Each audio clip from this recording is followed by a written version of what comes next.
From the might of ancient Rome to the rise of Mussolini, Italy's story is a rollercoaster of power struggles, wars, and revolutions.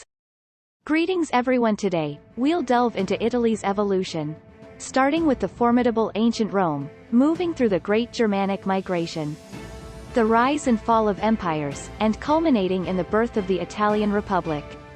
If you find this video interesting, please support us by hitting the like button. Now, let's get started. The history of Italy begins with ancient Rome, founded in the 8th century BC, which flourished in the European world for centuries. Ancient Rome can be divided into three major periods.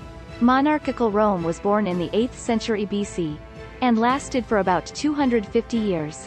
However, when the king was ousted in the 6th century BC, due to the animosity of the nobility, monarchical Rome came to an end, and Republican Rome began. By the time of the Republican Rome, political institutions like a parliament and an administration were already established, allowing it to stand out from neighboring states.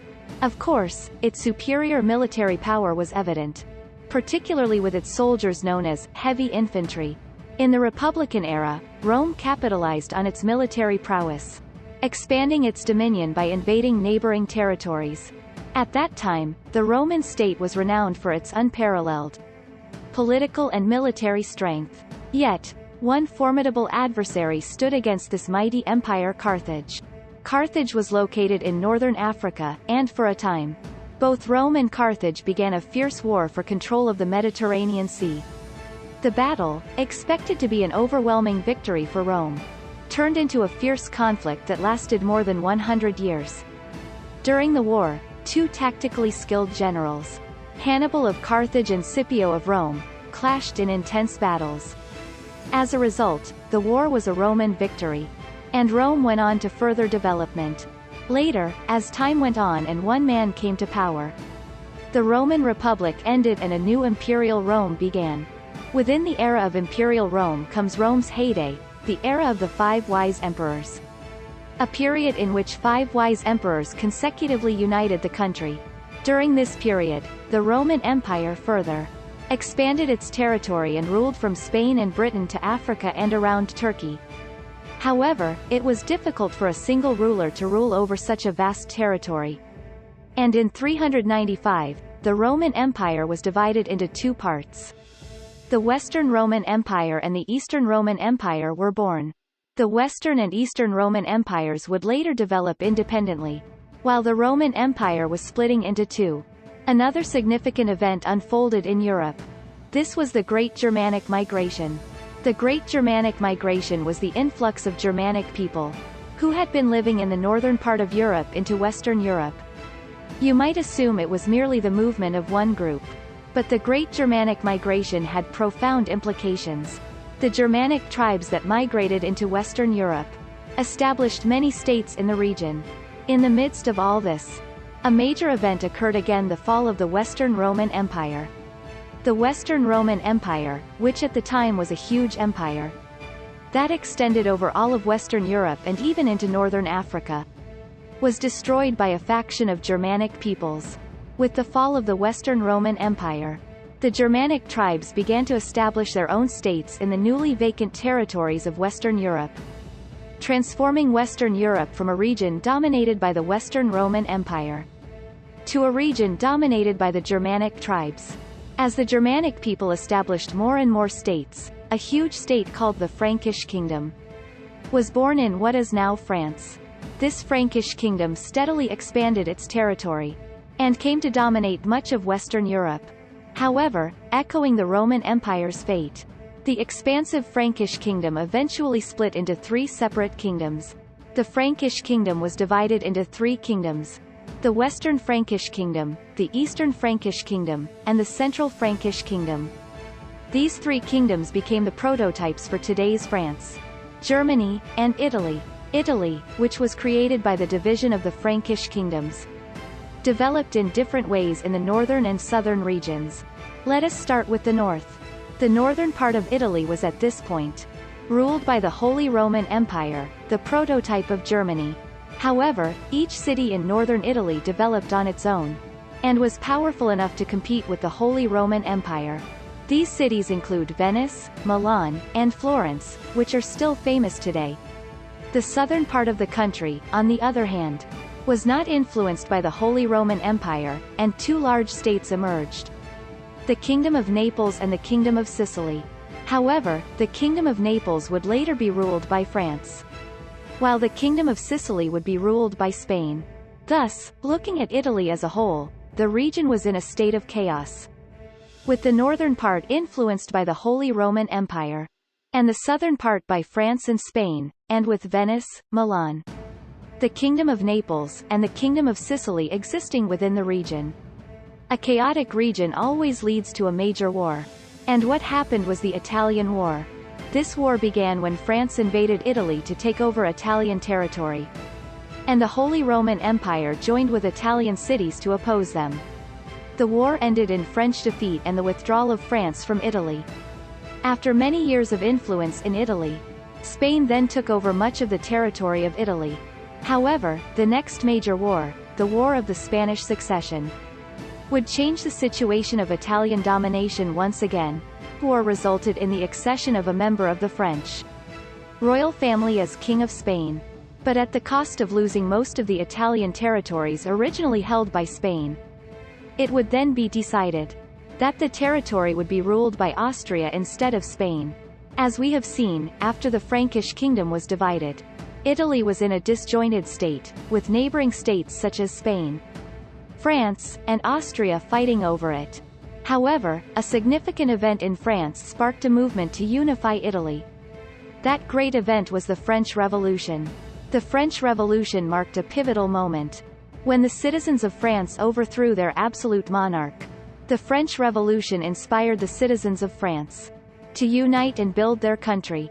In the process, the unity of the French people became stronger. This is what is called nationalism. The nationalism that developed as a result of the French Revolution had an impact not only in France but also throughout Europe. Of course, it also affected Italy, which had been in a state of disunity. Driven by nationalism, Italy embarked on the journey towards unification.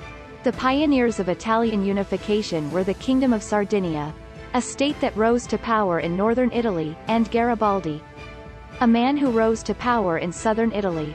The Kingdom of Sardinia moved southward from the north, annexing more and more areas. Garibaldi, on the other hand, moved northward from the south and expanded his territory. In 1860, the two kingdoms clashed, and everyone thought that a war of national division was about to break out.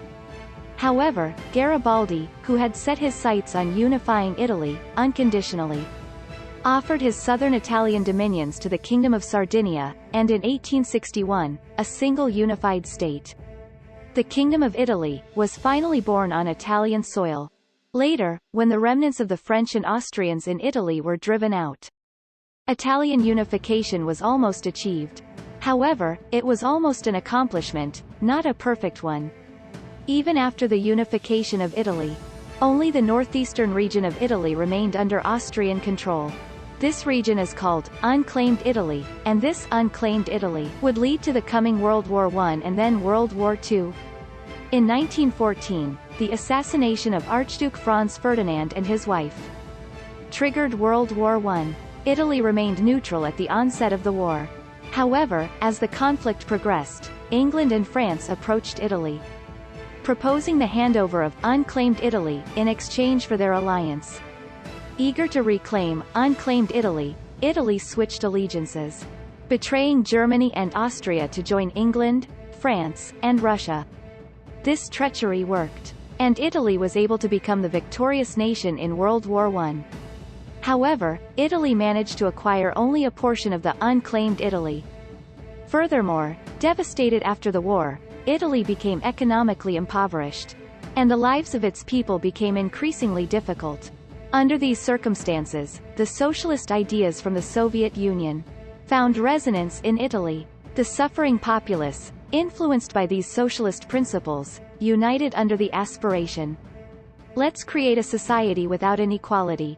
Driven by the desire to create a society without inequality, uprisings erupted across Italy, pushing the nation to the brink of civil war. However, the rise of one man dramatically altered the situation. Mussolini. At its core, Mussolini's philosophy was, "Entrust your lives to me, and I will safeguard them." Under this ideology, Mussolini established a dictatorial regime, and he suppressed the people who rioted against him. Despite his radical policies, Mussolini garnered support from workers seeking protection and from those weary of the riots. Subsequently, he received directives from the king. Mussolini was later appointed prime minister by direct order from the king. Mussolini forged alliances with Hitler's Germany, setting the stage for World War II. World War II commenced in 1939 with Germany's invasion of Poland. Though initially neutral, Italy joined the conflict in 1940, initiating campaigns in Egypt and Greece. However, regardless of where Italy engaged in battle, it faced defeat after defeat. Furthermore, Allied forces led by the United States and Great Britain invaded southern Italy and occupied Sicily. Italy surrendered to the Allies and, mirroring its actions in World War I, switched sides to ally with the Allies against Germany. The question that remained for the Kingdom of Italy after the end of World War II was whether to make Italy a kingdom or a republic.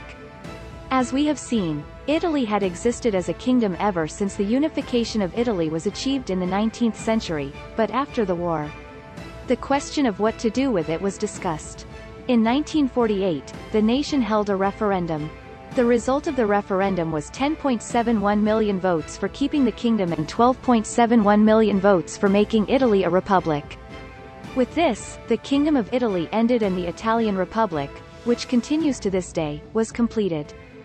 Thank you for watching. Don't forget to like, comment, and subscribe for more insightful content.